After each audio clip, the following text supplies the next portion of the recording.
Welcome back to the Ruby Tuesday. My name is Ruben, and this is my review for The Night Agent, a new Netflix original series. This series did something very quickly. It made me feel old.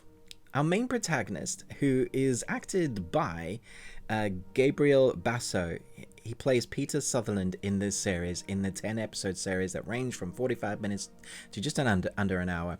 And I was looking at him. I don't know if you ever do this. You look at a character and say, I know them from somewhere, but you can't quite picture it. So here's me searching up IMDb, going through his IMDb list of what he's acted in, and there it is.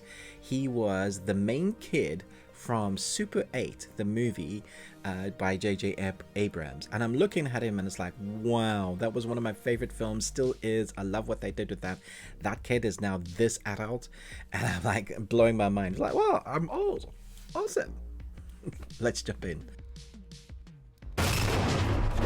Low-level FBI agent Peter Sutherland works in the basement of the White House, manning the phone that never rings until one night it does, propelling him into a conspiracy that leads all the way to the Oval Office. So there's a number of storylines in here that unfolds as we start watching, and for the most part I enjoyed most of them, but mostly we follow Gabriel Basso, or his character Peter Sutherland, with Rose Larkin, who's played by Luciana Bachan.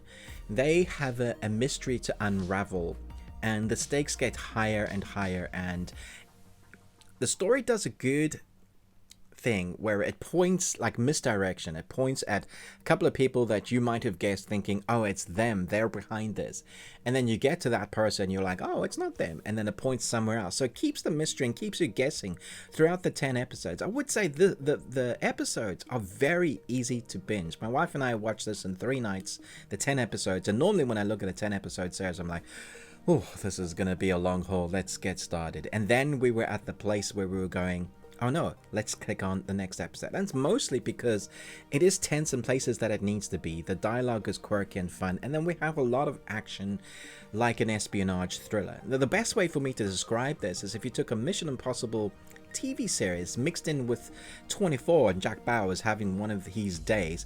This is where Peter Sutherland is having one of his days. But there's a little bit of FBI, CIA, White House, Mission Impossible stuff going on in there. When we get the action, it's believable. You know, they're not perfect. Peter Sutherland isn't the guy that's going to win every fight. He's going to need help. But he is also an FBI agent and very well trained.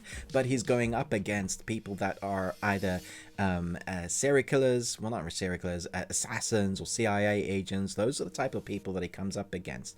So every single fight we have of people that are well trained, and you see that it feels like they know how to handle themselves.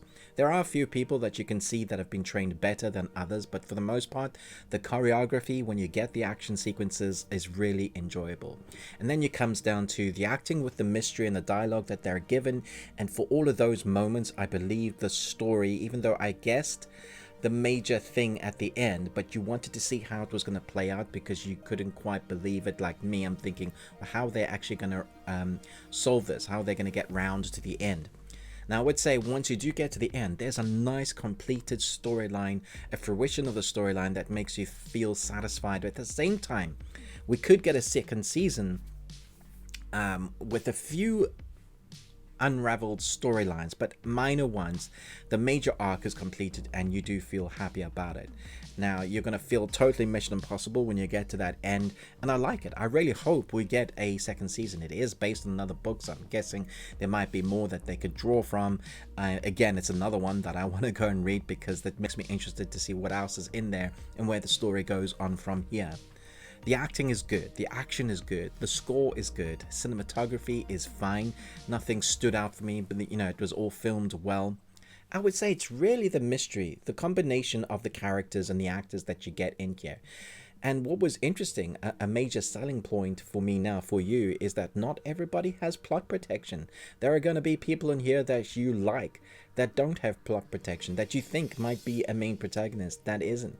And that for me is the strongest selling point, because so many times you feel that you have worry for the characters that you've come to care about, but you also feel like they've been written to be protected, to be there at the end. You don't quite get that with this, so I thought that was really interesting, so it'll keep you on your toes. A mention of a great actress, Eva Harlow plays Ellen, and she is, throughout the series, she's character without doing spoilers. I just loved her presence on screen. I thought she was excellent.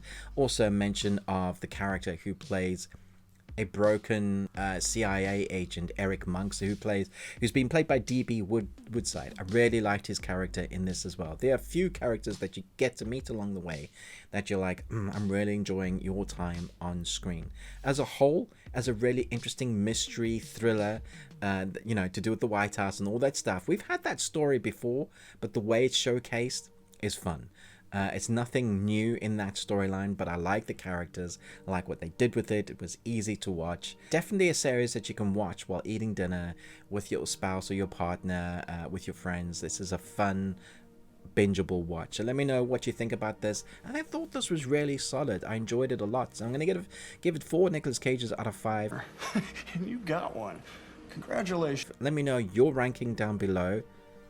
And who was your favorite character in this? Thanks so much for watching, but most of all, until next time, remember, live long and Tuesday.